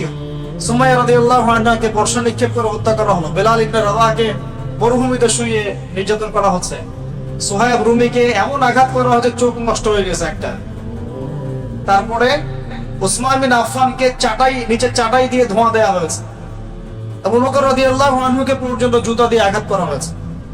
কয়জন সাহাবী বাঁচছিলেন? কিছু কিছু সাহাবীকে আঘাত করার সাহস হতো না, তাদেরকে আঘাত করতো না তারা। যেমন হামজা রাদিয়াল্লাহু আনহু, ওমর ইবনে খাত্তাব রাদিয়াল্লাহু আনহু। আঘাত করলে তো খবর আছে, 10 জন মিলাতে পারবে না তার সাথে। বাকি দুর্বলদের উপর অমানবিক নির্যাতন চলতো। নবী সাল্লাল্লাহু আলাইহি ওয়াসাল্লাম বলতেন, ইসবিরু, তোমরা সবর করো, ফাইন্না মাউইদাকুমুল জান্নাহ, তোমাদের জন্য অপেক্ষা করছে জান্নাত। নেতৃত্বের গুণাবলী, ধৈর্য, প্রচন্ড ধৈর্য, এবং অনুসারীদেরকেও ধৈর্যশীল হতে হবে। আল্লাহ পাক তৌফিক দান।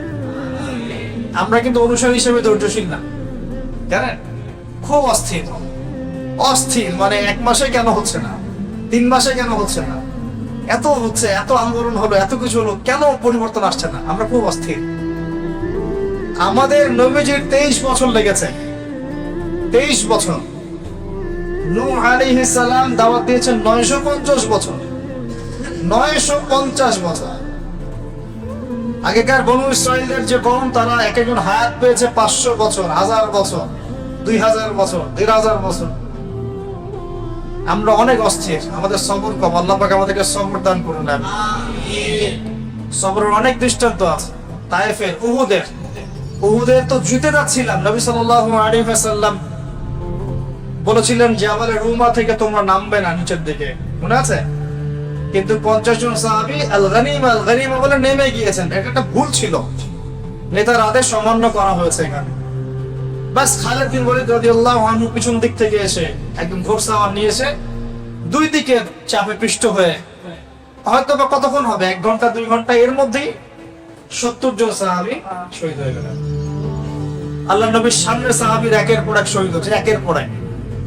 আমি নিজেও কিন্তু খুব দুর্বল মনের, কেন বলছি, আমরা হয়তো গরু ছাগল এগুলো জবাই করতে পারি, সমস্যা হয় না, কিন্তু কোনো মানুষের রক্ত দেখলে কিন্তু খারাপ লাগে। অনেকে নিতে পারে না, আমি নিতে পারি না।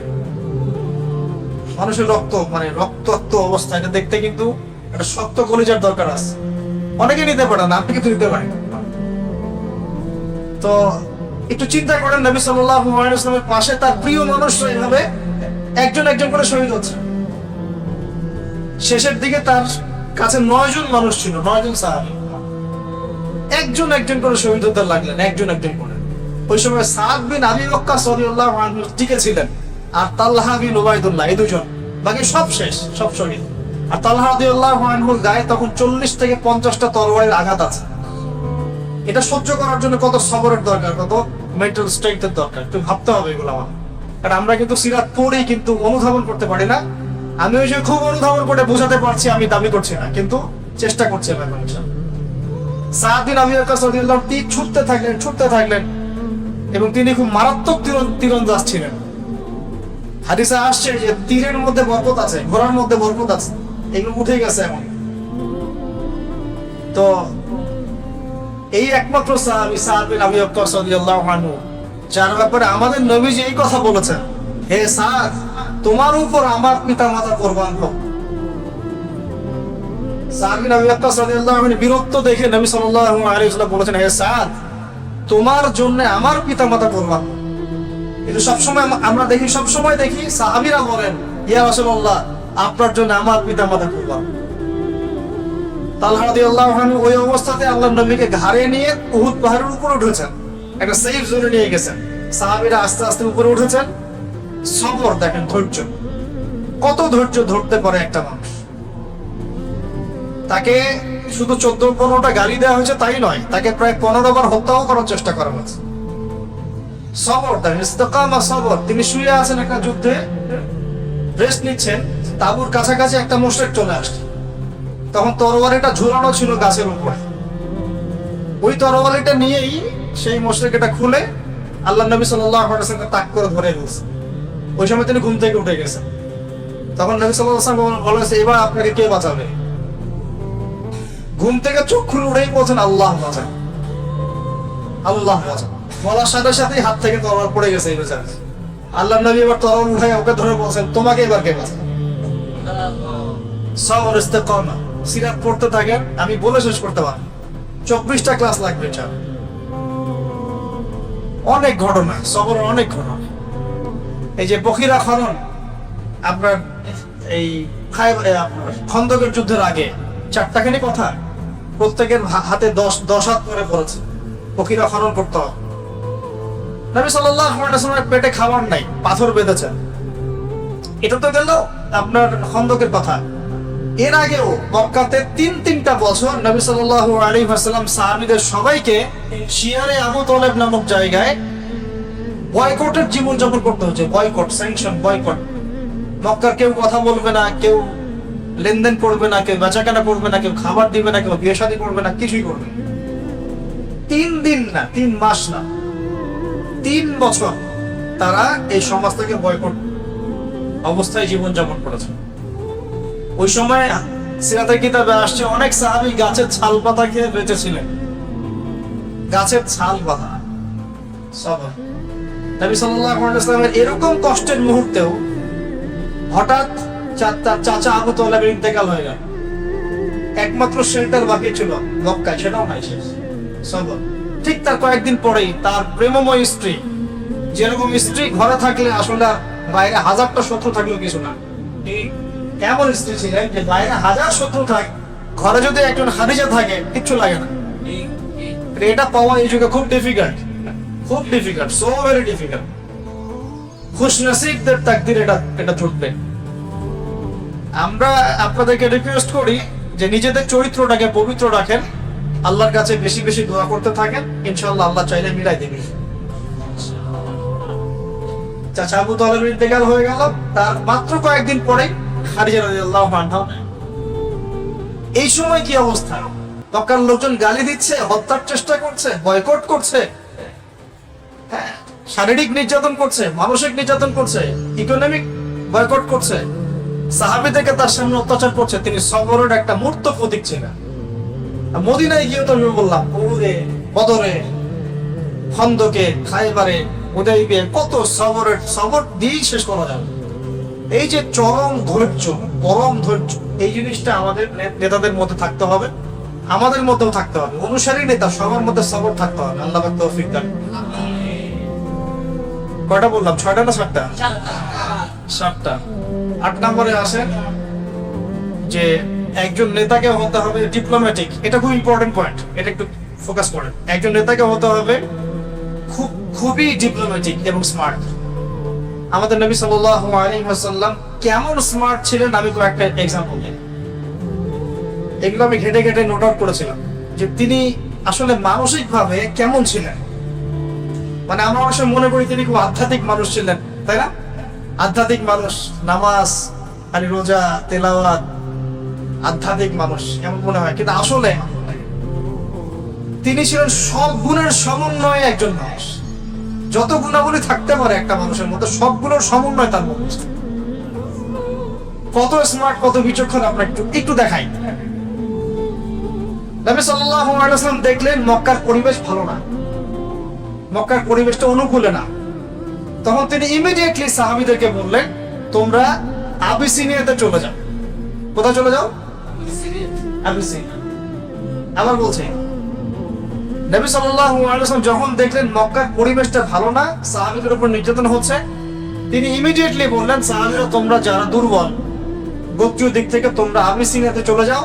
সেখানে একজন রাজা আছেন, তার নাম বাদশাহ নাজাশী। তার রাজ্যে কেউ জুলুমের শিকার হয় না, তোমরা ওখানে চলে যাও। এটা ডিপ্লোম্যাটিক সিদ্ধান্ত।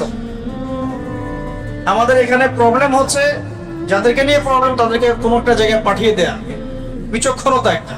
সেখানে এমন রাজা ছিলেন যিনি ইসাই, খ্রিস্টান, কিন্তু তার রাজ্যে কেউ জুলুমের শিকার হতো না। তিনি ওই ট্রিনিটির খ্রিস্টান ছিলেন না, তিনি সত্যিকারের খ্রিস্টান ছিলেন। এবং সেখানে 2টা হিজরত হয়েছে। প্রথমবারে প্রায় 14-15 জন গিয়েছেন, পরের বারে প্রায় 100 জন গিয়েছেন। নেতৃত্ব দিয়েছেন জাফর ইবনে আবি তালিব রাদিয়াল্লাহু আনহু। ওই বাদশা নাজাশীর সামনে ডেলিগেশন টিম পাঠানো হয়েছে কুরাইশদের পক্ষ থেকে। মানে ডেলিগেশন টিম বোঝেন কিনা? ওই সাহাবীদেরকে ফিরিয়ে নিয়ে আসার জন্য। তার নেতৃত্ব দিয়েছেন আমর ইবনে আস। পরবর্তীতে তিনিও মুসলিম হয়েছেন, বিখ্যাত সাহাবী হয়েছেন। তো আমর ইবনে আস তিনি গিয়ে বলছেন যে ওরা রেফিউজি, ওরা আমাদের ওখানে ফাসাদ করে এখানে আসছে, বাপদাদা ধর্ম ত্যাগ করছে, ওদেরকে ফিরায় দেন আমার সাথে। বাদশা নাজাশী বললেন যে ওরা তো অন্য কথা বলছে, তারা বলছে তোমরা তাদের উপর জুলুম করেছো। আচ্ছা ঠিক আছে, তোমাদের কাছে যে কোরআন এসেছে সেই কোরআনের কিছু বাণী কি শোনাতে পারো? তখন জাফর ইবনে আবি তালিব রাদিয়াল্লাহু আনহু তিনি শোনালেন সূরাতুল মারিয়াম। কোন সূরা? এই সূরার তেলাওয়াত শুনেই বাদশা নাজাশীর চোখ দিয়ে দরদর করে পানি পড়তে থাকে এবং তিনি ইসলাম কবুল করেন এবং সাহাবীদেরকে সেখানে থাকতে দেন। এবং ওই জায়গাটা ইসলামের জন্য একটা উর্বর জমি হয়ে যায়। কত ডিপ্লোম্যাটিক সিদ্ধান্ত ছিল দেখুন।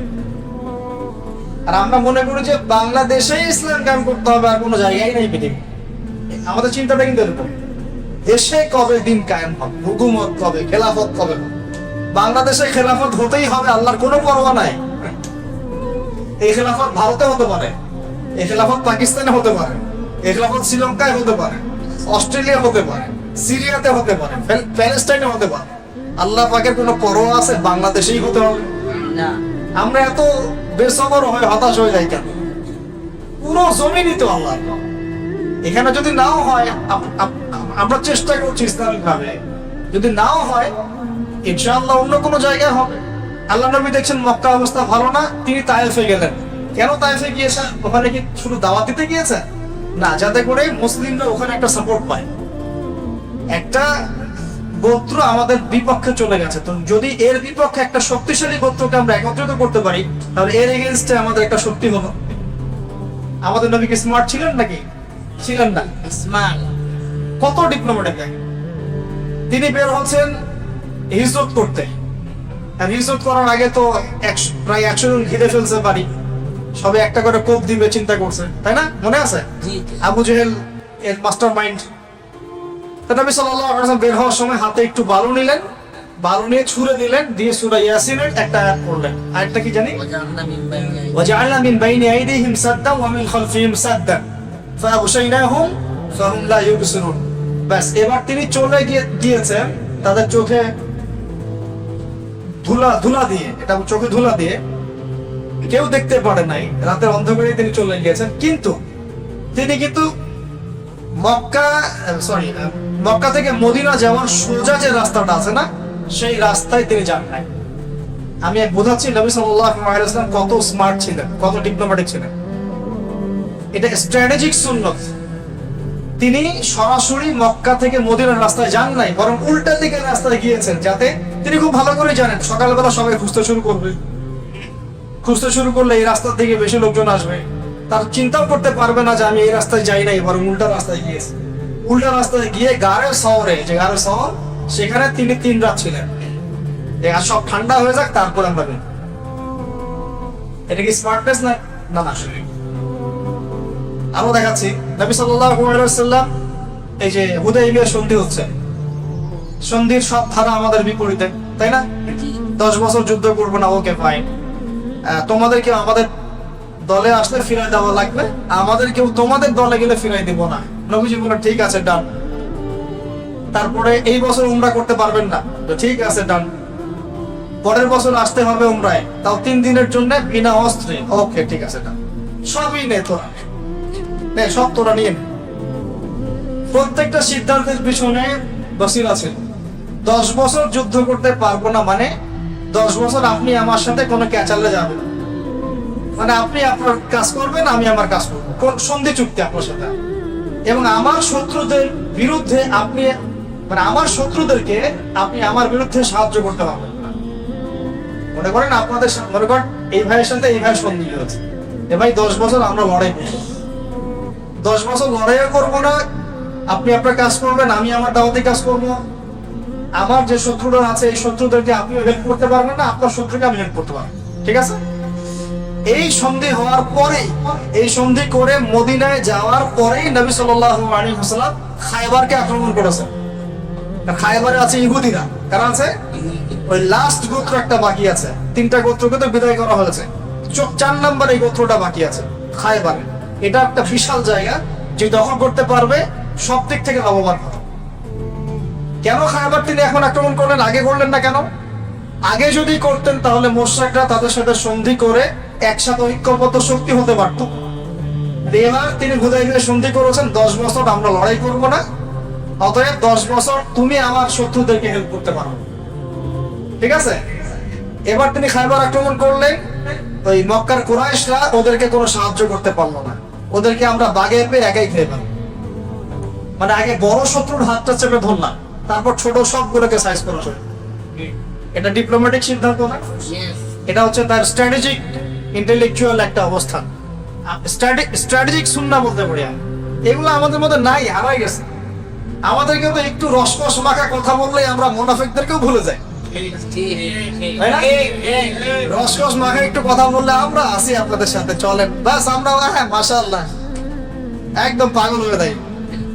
কিন্তু আসল কথা হচ্ছে মানুষের খাসলত কখনো পরিবর্তন হয় না। ইল্লাত মানে ত্রুটি ধুইলে চলে যায়, খাসলত মরার আগ পর্যন্ত মানুষের যায়। খাসলত একটা জিনিস, মানে স্বভাব চরিত্র, স্বভাবজাত। এটাতে আরো ডিপ্লোমেসি আছে। এটাও বোঝেন, আমাদের কেউ তোমাদের ওখানে গেলে ফিরায় দেওয়া লাগবে, তোমাদের কেউ আমাদের কাছে আসলে ফিরাই দিব না। নবীজি কেন বললেন ইয়েস ডান? কেন বললেন? বিকজ তিনি খুব ভালো করেই জানেন কোন মুসলিম মুরতাদ হয়ে কাফের হবে না, বরং এটা হতে পারে তোমাদের কেউ ইসলাম কবুল করে আমাদের কাছে আসতে পারে। যদি আমাদের কাছে আসার রাস্তা তোমরা বন্ধও করে দাও, ওরা অন্য কোনো জায়গায় যাবে, ওখান থেকে আমরা ওদেরকে রিসিভ করবো। এটা বলার পরে কিন্তু এটাই হয়েছিল, অনেক মুসলিম ইসলাম কবুল করেছে, করে আর আসতে পারছে না কারণ চুক্তি আছে। তখন নবী সাল্লাল্লাহু আলাইহি ওয়াসাল্লাম একটা খবর পাঠালেন, তোমরা একটা ওয়াদি উপত্যকা চলে, একটা জনমানব শূন্য একটা উপত্যকা চলে গেল, তারা পালিয়ে। সেখানে যদি মুশরিকরা আসতো আক্রমণ করতো, আক্রমণ করতো। পরে এই মুশরিকরা এসে বললো, বাবা আপনাদের লোক আপনারা নিয়ে নেন, আমাদের দরকার নেই। কথা বুঝতে পারছেন? সিরাত অনেক গভীর, পড়তে থাকেন। তো নবী সাল্লাল্লাহু আলাইহি ওয়াসাল্লাম স্ট্র্যাটেজিক অনেক সুন্নাহ ছিল, অনেক বিচক্ষণ মানুষ ছিলেন। তিনি জানতেন কখন কোনটা করতে হবে, এবং যখন তিনি সিদ্ধান্ত নিতেন, সিদ্ধান্ত নেওয়া মাত্র আল্লাহর উপর এমন তাওয়াক্কুল করতেন, এটা থেকে টলতেন না কখন। আপনারা উহুদ যুদ্ধের কথা জানেন। উহুদ যুদ্ধের পরামর্শ হচ্ছিল যখন, নবী সাল্লাল্লাহু আলাইহি ওয়াসাল্লামের ইচ্ছা ছিল মদিনায় যুদ্ধ করা, মদিনার ভিতরে যুদ্ধ করা। সাহাবীরা বললেন আমরা বাইরে গিয়ে যুদ্ধ করব। বলা মাত্র যখন পরামর্শ যখন হয়ে গেছে, ওকে ঠিক আছে বাইরে গিয়ে যুদ্ধ করব, নবী সাল্লাল্লাহু আলাইহি ওয়াসাল্লাম বর্ম পরে ফেললেন, বর্ষা বর্ম তরোয়াল সব পরে ফেললেন। এবার সাহাবীরা এসে বলছেন, ইয়া রাসূলুল্লাহ আপনি তো চেয়েছিলেন ভিতরে করতে, আমাদের মনটা খুব খারাপ লাগছে, আমরা ভিতরেই করি, থাক, বাইরে যাওয়ার দরকার নাই। নবীজি বললেন যে একজন নবীর জন্য এটা বৈধ নয়, উচিত নয় যে বর্ম পরার পর আবার খুলে ফেলবে, আমরা বাইরে গিয়ে যুদ্ধ করব। ডিসিশন একটা নিলে এটাই ডিসিশন, পরামর্শ ভিত্তিক একটা ডিসিশন নিলে এটাই ডিসিশন। তো আল্লাহ পাক আমাদেরকে নবী সাল্লাল্লাহু আলাইহি ওয়াসাল্লামের মতো এরকম স্ট্র্যাটেজিক সুন্নাহ অবলম্বন করা তৌফিক দান করুন। কয়টা বলছি ভাই? আচ্ছা, অনেক লম্বা হয়ে যাচ্ছে, আর দুইটা বলে শেষ করি সংক্ষিপ্ত করে। 9 নম্বর হচ্ছে নবী সাল্লাল্লাহু আলাইহি ওয়াসাল্লাম এই বিশ্বটাকে একটা সফল রাষ্ট্রের কাঠামো দিয়েছেন। এই জায়গাটা একটু ভালো করে বোঝেন। আরবের ওই সময়কার কথা চিন্তা করে, তখন গোত্রভিত্তিক শাসন ছিল। তখন কি কোনো ডেমোক্রেসি, সেকুলারিজম, এই ন্যাশনালিজম এগুলো কিছু ছিল না, কিছু একটা আধুনিক রাষ্ট্রের কাঠামো কিন্তু ছিল না, গোত্রভিত্তিক কাঠামো ছিল। যারা রাষ্ট্রবিজ্ঞান পড়ছেন তারা তো জানেন। আমরা একটা আজীব সময় বাস করি। এখন পলিটিক্স করতে পলিটিক্যাল সায়েন্স পড়তে হয় না। যারা পলিটিক্স করছে তাদের মধ্যে কতজন পলিটিক্যাল সায়েন্স পড়েছেন আল্লাহ বাবা জানে। অদ্ভুত একটা বিষয়, অথচ এটা একটা সায়েন্স, বিজ্ঞান। রাষ্ট্র একটা কি বিজ্ঞান। তো ওই সময় রাষ্ট্রবিজ্ঞান এরকম সাবজেক্টও ছিল না, এরকম আধুনিক রাষ্ট্রের কোনো কাঠামো ছিল না। প্রাচীন ঘেটে দেখেন, তখন রাজতন্ত্র ছিল কিছু জায়গায়, কিছু জায়গায় গোত্রভিত্তিক শাসন ছিল। এখন নবী সাল্লাল্লাহু আলাইহি ওয়াসাল্লাম মদিনায় গিয়ে কি করলেন একটু দেখেন। মদিনায় গিয়ে সর্বপ্রথম তিনি মসজিদ নববী নির্মাণ করলেন। এইটা শুধু মসজিদের ফাংশনে কাজ করে নাই, এটা একটা পার্লামেন্টের ফাংশনে কাজ করছে।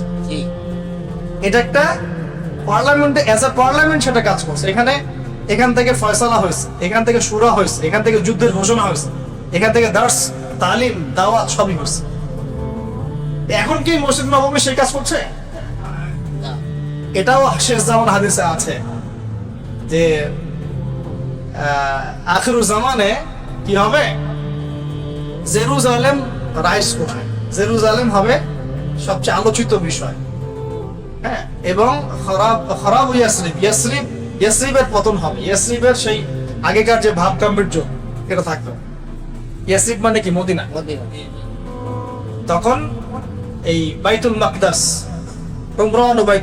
বাইতুল মাকদিস সমস্ত জায়গায় আলোচিত হবে। এটা হবে হাইলাইটেড, এখন হাইলাইটেড না সারা ওয়ার্ল্ডে। এখন এই মদিনা কিন্তু কাজ করেছে একটা পার্লামেন্ট হিসেবে, ঠিক আছে? শুধু তাই নয়, এরপরে নবী সাল্লাল্লাহু আলাইহি ওয়াসাল্লাম সেখানে করলেন মদিনা সনদ। কি করলেন? মদিনা সনদ। এই সনদ আগে বিশ্ব কখনো দেখেনি এমন সনদ। এখনো বিশ্বের কোন জায়গাতেই হয়তো মদিনা সনদের মতো কোনো সনদ নাই, সংবিধান নাই। আছে? বিশ্বের যতগুলো আপনার এই সংবিধান আছে, কনস্টিটিউশন, এগুলোকে আপনি এক জায়গায় রাখেন, আর মদিনা সনদের ধারাগুলোকে এক জায়গায় রাখেন, দেখেন কোনটার ভার বেশি হয়, কোনটার বিচক্ষণতা, দূরদর্শিতা বেশি হয়। অনেক বড় বড় রাষ্ট্রনেতাই স্বীকার করতে বাধ্য হয়েছেন যে মদিনা সনদের মতো কোনো সনদ হয়নি, তাই না? যারা পলিটিক্যাল সায়েন্স পড়ছেন তারা জানবেন এগুলো। এখন সনদটা কেন করা হলো? যাতে মুসলিমদের সাথে আমরা সবাই মিলে একসাথে থাকলাম। মুসলিমরা ওখানে আছে, ইহুদিরা ওখানে আছে, কিছু খ্রিস্টান, কিছু পৌত্তলিক, আমরা একটা সাম্যের রাষ্ট্র কায়েম করলাম। আমরা কি ইহুদিদের ধর্ম পালনে কোনো বাধা দিয়েছিলাম? বা খ্রিস্টানদের উপর কোনো জুলুম করেছিলাম? বরং ওরাই চুক্তি ভঙ্গ করে মুশরিকদেরকে সাহায্য করলো আমাদের বিরুদ্ধে, তখনই তো যুদ্ধটা হয়। তো এই সাম্যের রাষ্ট্র দেখিয়েছে ইসলাম। তার মানে সবচেয়ে সেরা পলিটিক্যাল লিডার কাকে বলবেন আপনি এখন? চিন্তা করেন, তার পলিটিক্যাল ডিপ্লোমেসি দেখেন, তার আধুনিক রাষ্ট্রনীতি প্রণয়নটা দেখেন। একই সাথে তিনি এই যে আমরা বলি কোষাধ্যক্ষ নির্ধারণ করা, তারপরে যে প্রশাসনের সেক্টরটা আলাদা করা, অর্থ মন্ত্রণালয় আলাদা করা, হ্যাঁ, বাণিজ্য মন্ত্রণালয় আলাদা করা, তারপরে যারা ট্রেনিং দিবে প্রশিক্ষণ তাদেরকে আলাদা করা, অস্ত্র ডিপার্টমেন্ট আলাদা করা, এই সব কিছু তিনি মদিনায় করেছেন। এমনি এমনি তো বড় যুদ্ধ হয় নাই। কিছু সাহাবীর দায়িত্ব ছিল মানুষকে ইলম শেখানো, তাদের কাজ এইটা, ইলম নিয়ে কাজ করা। কিছু সাহাবীর কাজ ছিল মানুষ ইসলামের দাওয়াত কাফেলায় যাওয়া, দাওয়াতে কাফেলায় গিয়ে মানুষকে তুলে তুলে গিয়ে ইসলামের দাওয়াত দেয়া, তারা দায়ী ছিলেন, মোবাইল নেই। কিছু সাহাবী ছিলেন যারা ছিলেন সামরিক ভাবে খুব দক্ষ, তারা মানুষকে শেখাতেন কিভাবে যুদ্ধ করতে হয়। কিছু সাহাবী ছিলেন ব্যবসা বাণিজ্য ভালো বুঝতেন, তারা ব্যবসার সেক্টরটা নিয়ন্ত্রণ করতেন। এভাবে পুরো রাষ্ট্রটাকে সাজানো হয়েছে। আর এটার উপর দাঁড়িয়েই সবচেয়ে সোনালী শাসন কায়েম করেছিলেন ওমর ইবনুল খাত্তাব রাদিয়াল্লাহু আনহু। আর একটা বিষয় বলে শেষ করি, সেটা হলো নবী সাল্লাল্লাহু আলাইহি ওয়াসাল্লাম তার যে ভিশন, এই যে গোল, এই ভিশনটাকে বাস্তবায়ন করেছেন দুটো পদ্ধতিতে। একটা হলো দাওয়াত, একটা হলো জিহাদ। একটা হলো দাওয়াত, একটা জিহাদ। নবী সাল্লাল্লাহু আলাইহি ওয়াসাল্লাম মক্কাতে অনেক নির্যাতন সহ্য করেছেন, নিপীড়ন সহ্য করেছেন, গালি খেয়েছেন, সাহাবীরা একের পর এক শহীদ হয়েছে, কিচ্ছু বলেন নাই, কিচ্ছু না।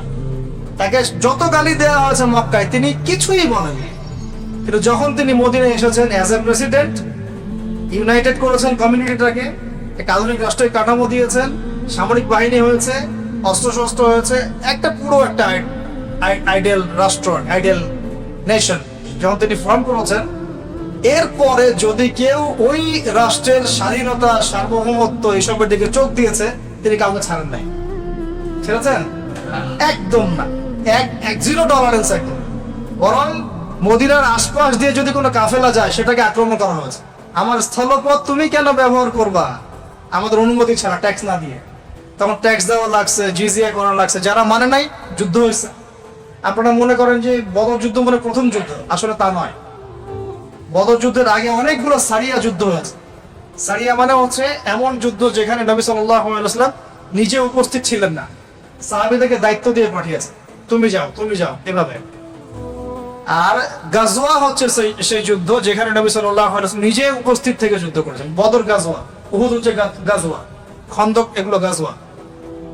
তো যখন রাষ্ট্র ফাংশন হয়ে গেছে, ইউনিটি হয়ে গেছে, আমাদের মসজিদ নববী হয়ে গেছে, এবার নবী সাল্লাল্লাহু আলাইহি ওয়াসাল্লাম পুরো রাষ্ট্রের স্বাধীনতা, সার্বভৌমত্ব এগুলো নিশ্চিত করার স্বার্থে যা যা করার তাই করেছে। দাওয়াতের মেহনত চলেছে এবং জিহাদ একই সাথে জিহাদও চলেছে। এখন কিন্তু মুসলমানরা এই জায়গায় আসতে পারে নাই, এটা বুঝতে হবে আমাদের। নবী সাল্লাল্লাহু আলাইহি ওয়াসাল্লাম এই দুটোই একই সাথে চালিয়েছেন, দাওয়াত এবং জিহাদ। আস্তে আস্তে ইসলাম ছড়িয়ে গেছে। একই সাথে তিনি পররাষ্ট্র নীতি অ্যাপ্লাই করেছেন। দাওয়াত দিয়েছেন রোমক সম্রাটকে, দাওয়াত দিয়েছেন আবিসিনিয়ায়, দাওয়াত দিয়েছেন হিরাক্লিয়াসকে, মুকাউকিসকে, এই যে বুসরা, আপনার আজারবাইজান, এই বাহরাইন, বিভিন্ন রাষ্ট্রে তিনি দাওয়াতি কাফেলা পাঠিয়েছেন। মনে আছে? পারস্য, কিসরা, সব জায়গায়। এটা কেন? যাতে করে এই দাওয়াতটা শুধু জাজিরাতুল আরবের মধ্যেই না থাকে, পুরো বিশ্বে যেন ছড়িয়ে যায়। তো এই যে দাওয়াতের একটা ব্যাপক মেহনত, এটা অব্যাহত থাকতে হবে। একজন নেতার উচিত হবে তার আদর্শটাকে সর্বত্র প্রচার করা, যেটা কিন্তু সবাই করছেও। যারা ইসলামের এগেইনস্টে কাজ করে তারা কিন্তু এই কাজটা করছে, তাদের আদর্শকে সব জায়গায় ছড়ানোর চেষ্টা করছে। আমরা আমাদের দাওয়াতটাকে লিমিটেড করে ফেলছি আমাদের নিজের দলে, নিজের ঘরানার মধ্যে, হ্যাঁ, নিজের বুঝওয়ালা মানুষদের মধ্যে লিমিটেড করে ফেলছি। এতে করে সমস্যা হয়ে যাচ্ছে। আর নবী সাল্লাল্লাহু আলাইহি ওয়াসাল্লাম এই যে পয়েন্টসগুলো বললাম, এই পয়েন্টসগুলোকে প্রতিষ্ঠা করতে সবসময় আল্লাহর প্রতি তাওয়াক্কুল করেছেন, ভরসা করেছেন, নিজের তাসকিয়া, আত্মশুদ্ধির উপর সর্বোচ্চ তিনি গুরুত্ব দিয়েছেন। সাহাবীদেরকে আল্লাহ চিনিয়ে দিয়েছেন তিনি। তার জন্য মানুষ কেন জীবন দিতে চাইতো? বিকজ মানুষ আল্লাহর কাছে আজর পুরস্কার পাওয়ার আশায় তাদের জীবন দিতে চায়। ব্যাপারটা তাই না? তিনি এই জনসাধারণকে, আম জনগণকে, অনুসারীদেরকে আল্লাহ চিনিয়ে দিয়েছেন, পরকাল চিনিয়ে দিয়েছেন, হিসাব নিকাশের ভয় দিয়েছেন, আল্লাহর সামনে দাঁড়াতে হবে এই ভয় ঢুকিয়ে দিয়েছেন কোরআন হাদিস থেকে। এতে করে দেখবেন আগে যে মানুষ মদ খেত সে মদ খাওয়া ছেড়ে দিয়েছে, যে জেনা করতো জেনা করা ছেড়ে দিয়েছে, যে মানুষ আপনার কন্যা সন্তানকে জীবন্ত কবর দিয়েছে সেই মানুষ কান্নাকাটি শুরু করেছে। মানে সবচেয়ে বড় কাজটা কিন্তু এটা, যতগুলো কথা বললাম এর মধ্যে